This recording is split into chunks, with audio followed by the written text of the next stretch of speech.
Kevin Magnussen will make his triumphant return to Formula 1 this weekend at Bahrain with Haas, and it is something I'm really excited to see. With Haas being an American F1 team, and me being an American, I thought there would be no better way to start this new F1 channel than talking about the rise, fall, and return of Kevin Magnussen. So sit back, relax, and if you want more F1 content, make sure to hit that subscribe button and leave a like on the video. Kevin Jan Magnussen was born on October 5th, 1992 in Roskilde, Denmark. Kevin comes from a racing family, with his father being a 4-time Le Mans GT class winner and former Formula 1 driver Jan Magnussen. Kevin began his racing career in karting and climbed through the lower ranks. He stepped out of karts in 2008 when he won the Denmark Formula 4 Championship, winning 11 of the 15 races. He also took part in the ADAC Formal Masters Series, competing in 6 races. Between the 2008 and 2009 race season, Magnussen was forced to abandon his racing career and work as a factory welder due to the lack of funding. He then joined the McLaren Young Drivers Program in 2009, the same team his father was associated with 15 years earlier. That same year, he moved up to Formula Renault 2.0 with Motor Park Academy, where he finished as the runner-up to Antonio Felix da Costa in the Northern European Cup and 7th in the Euro Cup. In 2010, Magnussen took part in the German Formula 3 Championship, with Motor Park winning multiple races throughout the season and finishing 3rd in the championship. In 2011, he signed with Carlin to compete in the British Formula 3 Championship, where he won 7 races and finished as the runner-up behind teammate Felipe Nasser. He also competed in the Master of Formula 3 race in Zandvoort and the Macau Grand Prix as well. Magnussen moved up to the Formula Renault 3.5 Series in 2012, remaining with Carlin, where he won a single race and finished 7th overall in the championship.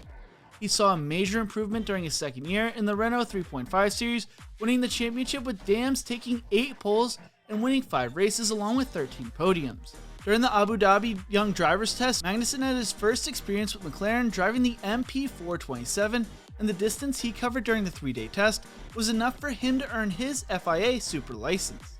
Kevin began his F1 career in 2014, taking over Sergio Perez's seat. He topped the timesheets during the preseason tests at Jerez and Bahrain and qualified 4th for the opening race at Australia. He finished the race in 3rd place, becoming the 2nd Danish driver ever to take a point-scoring finish, the other driver being his father. He also became the first driver since Lewis Hamilton in 2007 to finish on the podium during their first race.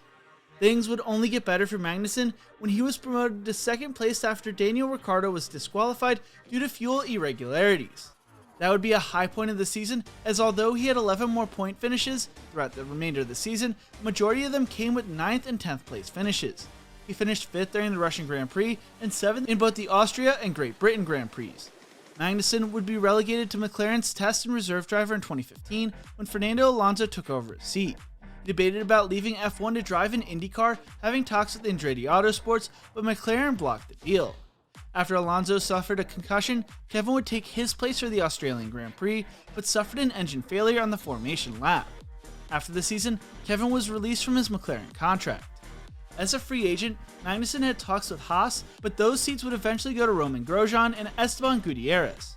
There were also rumors he had talks with Manor Racing and IndyCar as well. Then Pastor Maldonado reached his contract with Renault, which led to Kevin taking over the seat for the 2016 season. This was Renault's return to the sport after a 4-year hiatus, with Magnussen teaming up with rookie Jolyon Palmer. Magnussen experienced early season struggles, finishing 12th in the Australian Grand Prix after a puncture on the opening lap. He had to start in the pit lane in Bahrain after failing to stop for a weight bridge in practice, and after experiencing a tire failure in China, Magnussen crashed and collided with Palmer in Spain. The bad luck did not stop there when he crashed in practice and collided with Daniel Kvyat during Monaco and missed the Canadian Grand Prix after crashing in practice. He once again needed to start from the pit lane in Azerbaijan, but things looked to be turning around for him when he went from 17th to 7th during the Russian Grand Prix. His gearbox failed on the final lap of the British Grand Prix, and he brought on the red flag during the Belgian Grand Prix when he crashed while running in 8th place. He claimed his 2nd point finish during the Singapore Grand Prix when he finished 10th, but closed out the season with 2 mechanical retirements, finishing the season in 16th place for the championship and scoring 7 of Renault's 8 points. In 2017, Magnussen would join Haas, taking over for Esteban Gutierrez and teaming up with Roman Grosjean. He would score 19 points his first season with the American team and finished 4th in the Drivers' Championship. The following year, Magnussen would improve, scoring 56 points and finishing 9th in the Drivers' Championship, but that would be his high point. In 2019, the Haas car was a very uncompetitive car, which led to both Grosjean and Magnussen to struggle. His high point of the season would come in the first race when he finished 6th, but from there, everything went downhill. He showed a strong qualifying pace throughout the season, but between driver errors and mechanical errors, the car would not show the same performance come race Sundays. Magnussen finished with 20 points, which was good enough for 16th place in the Drivers' Championship. Haas continued to struggle during the 2020 season, but Magnussen was able to pull the car to a point finish in the Hungarian Grand Prix, which he originally finished 9th, but after a penalty finished 10th. He finished the season with 1 point, which finished 20th in the Drivers' Championship. At the tail end of the season, it was announced that both Magnussen and Grosjean would be replaced by Mick Schumacher and Nikita Mazepin for the 2021 season. As the 2020 Formula 1 season came to an end, Magnussen had come to terms with Abu Dhabi being his last F1 race. He told Formula 1, "I'm pretty at peace with it. I know in motorsports you never say never. I know lots of things can happen, you should never say never, but I'm ready to call this my last race. I'm going to go out and enjoy it, drive this amazing car that is so satisfying to drive, and think back on the amazing opportunities that I've been given. It's like growing up as a kid and dreaming about Formula 1 and wanting to be in Formula 1, and then getting that and making a career of it. It's something that I feel really lucky and privileged to have been able to have done."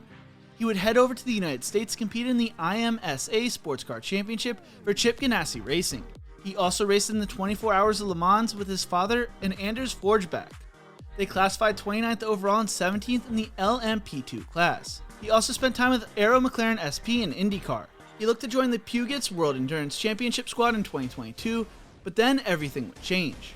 Haas decided to part ways with Nikita Mazepin and title sponsor Uralkali due to Dmitry Mazepin's association with Vladimir Putin. It was announced last week that Kevin Magnussen would make his return to Haas and F1 to team up with Mick Schumacher. Team principal Gunther Steiner told F1, "I'm delighted to welcome Kevin Magnussen back to Haas F1 team. When looking for a driver who could bring value to the team, not to mention a wealth of Formula 1 experience, Kevin was a straightforward decision for us." Kevin was surprised, but also very excited to receive the call from Haas and jumped at the opportunity to return to his former team. Haas will look to improve as a team going into 2022 after basically throwing out the 2021 season to focus on the new regulations. I'm excited to see how Kevin Magnussen and Haas are able to do this season, and I can't wait for Bahrain this weekend. What do you think? Will Kevin Magnussen help Haas improve? Let me know in the comment section below. For more F1 content, make sure to hit the subscribe button as well. Thank you so much for watching, and as always, remember to embrace the grind.